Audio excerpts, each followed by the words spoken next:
Our elbow is pushing away from our body. That way we can get a little bit more space and a little bit more tension. And the knee, we are pushing out as hard as we can. And we want to go ahead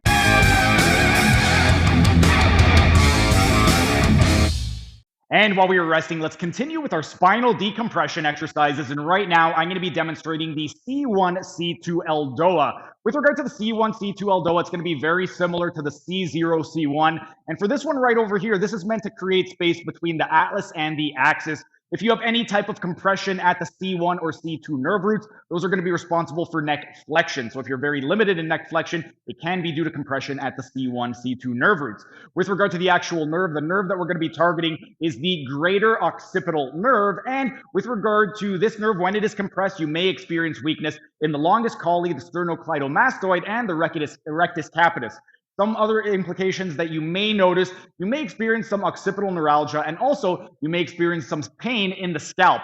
If you're experiencing any of those symptoms, go ahead and give the C1-C2 ELDOA a try. This is very similar to the C0-C1. We're going to be in a side lying position, and this is also going to be a unilateral ELDOA, meaning we're going to be performing it on both sides. We want to be in a side lying position with the bottom arm. We're going to go ahead and just use it as a pillow, and then what we want to do with the hips, we're going to flex the hips and knees. We want the knees flexed to 90, and then we want the hips flexed just enough that the heels are in line with the ischial tuberosities or your sit bones where the hamstrings attach.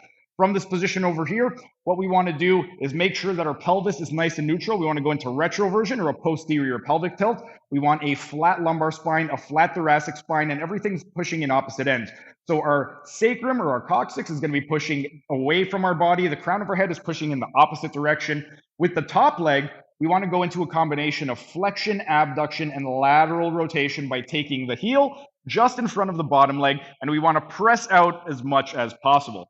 From this position over here with the arm, we are going to go into coronal abduction, lateral rotation of the shoulder. We want to go into flexion of the elbow to 90 degrees, pronation of the forearm, and we want to place our hand just behind our head at 90 degrees of elbow flexion. From this position over here, what we would want to do is it's very similar to the COC1. With this one, instead of looking up, we're looking straight ahead. And instead of closing the mouth and sticking the roof at the top of the mouth to get the buccopharyngeal fascia under tension, we're going to stick the tongue out. Looks a little bit funny, but that's the exercise. So again, everything is in opposite directions. The coccyx is pushing away, the crown of the head is pushing away, our elbow is pushing away from our body. That way we can get a little bit more space and a little bit more tension. And the knee, we are pushing out as hard as we can, and we want to go ahead and we're going to maintain that for 1 minute. After 1 minute, we can go ahead, come on out of the exercise, and we could go ahead and repeat that on the other side.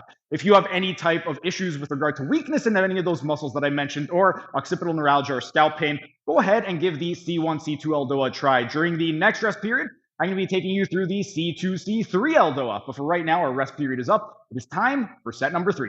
That was just a tiny taste of what can be found in my members only section. If you enjoyed it, become a member for only $5 a month to get access to hundreds of member only videos.